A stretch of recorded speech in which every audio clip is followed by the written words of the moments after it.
Have you ever felt like your world was about to come crashing down? That one single moment could change everything.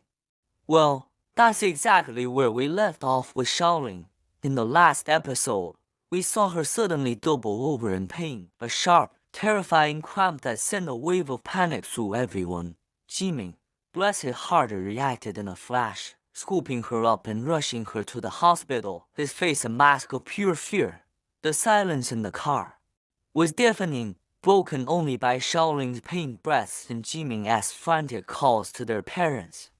The emergency room was a blur of bright lights, hurried nurses, and the cold, sterile smell that always seems to heighten anxiety. Every second felt like an hour as they waited for the doctor. When Dr. Chen finally emerged, her expression was serious, and everyone's heart sank.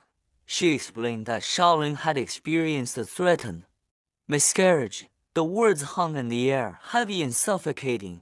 It was a close call, a terrifyingly close call. The baby was still there, the tiny heartbeat a fragile but persistent drumbeat of hope.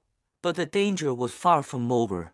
The doctor's orders were absolute, strict, unconditional bed rest. No exceptions. Xiaoling was not to get up unless absolutely necessary. The slightest exertion could tip the delicate balance. It was a sentence. In a way, confined to her bed for the foreseeable future, her body a vessel she no longer felt in control, all for the sake of the tiny life she was so desperate to protect. Jieming stood by her side, holding her hand, his knuckles white. He whispered promises, reassurances, but the fear was still there, a shadow in both their eyes. News travels fast, especially bad news. Within the hour, both mothers arrived at the hospital, their faces etched with worry.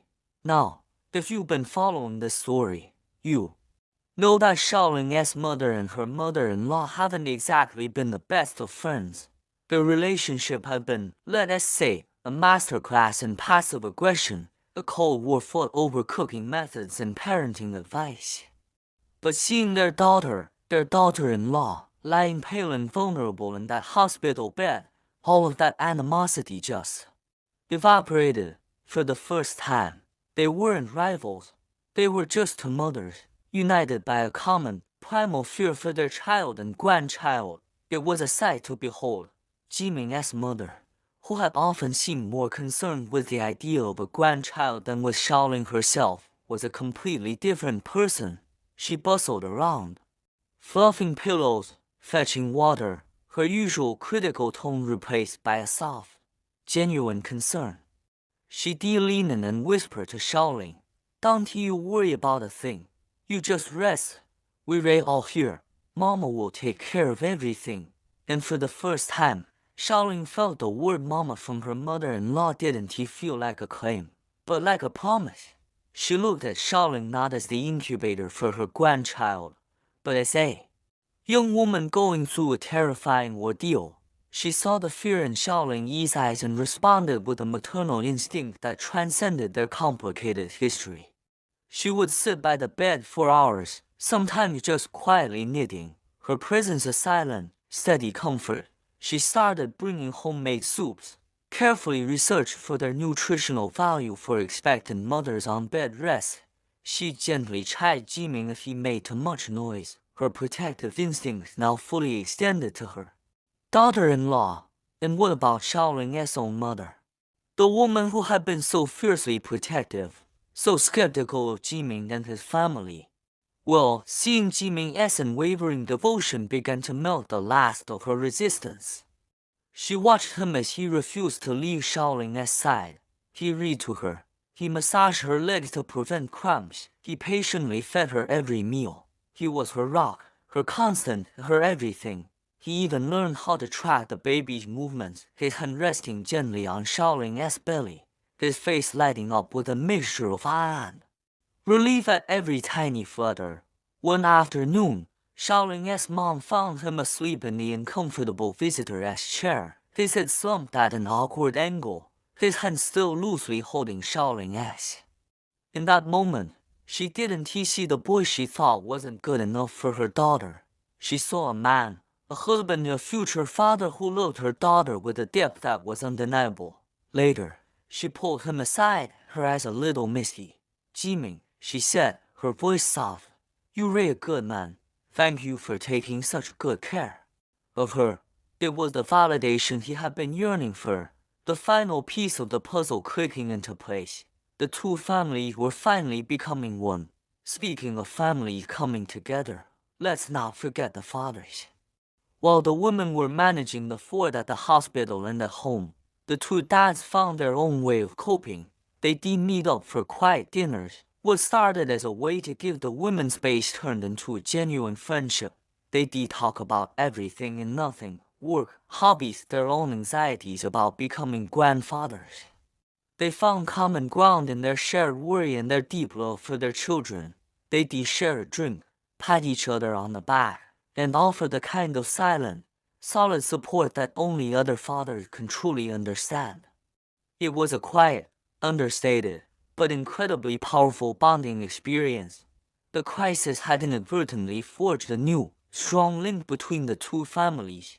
Back at home, Jieming made a major decision.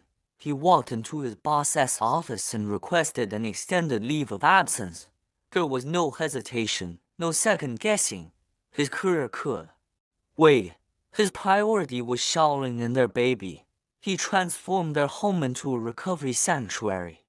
He moved the most comfortable armchair into their bedroom, set up a small fridge with snacks and drinks, and curated a library of books and movies. He became her full-time caregiver, her nurse and her chef, her entertainer. His world shrank to the four walls of their bedroom, and he had never been happier or more fulfilled. His love wasn't just in words. It was in every action, every single day. Weeks turned into a month. Xiaoling, with Jieming's constant care and the combined support of their now united family, slowly grew stronger. The color returned to her cheeks, and the fear in her eyes was replaced by a cautious optimism. The day of the big follow-up appointment arrived, and the air was thick with tension. Everyone went with them. Both sets of parents a united front of hope and anxiety, waiting in the hallway. Xiaoling and Jieming sat in the examination room, holding hands so tightly their fingers were numb. Dr. Chen came in, a file in her hand and an unreadable expression on her face. The silence stretched, becoming unbearable. She looked at the ultrasound screen, then at them, then back at the screen. Finally, she smiled, a wide, genuine, beautiful smile. Well, she began, and their hearts stopped. I have some good news. The baby is doing wonderfully. The risk has passed. You ran in the clear. A tidal wave of relief washed over them. Tears streamed down Xiaoling's face, and Jieming let out a breath he didn't even realize he'd been holding for a month.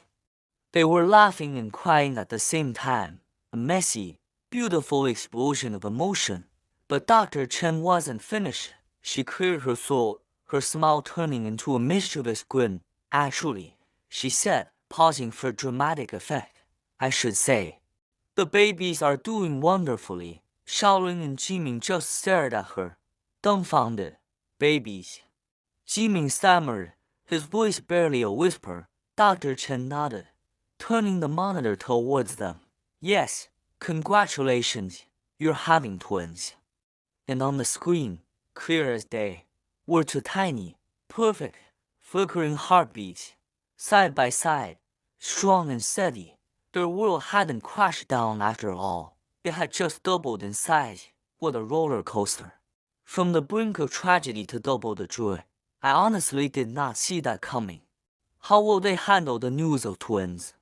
How will the two grandmothers react to having two babies to fuss over? The dynamic is about to get so much more interesting. Let me know what you think is going to happen next in the comments below. Don't forget to like this video and subscribe so you don't miss the next chapter in this incredible story. Thanks for watching, and we'll see you in the next episode.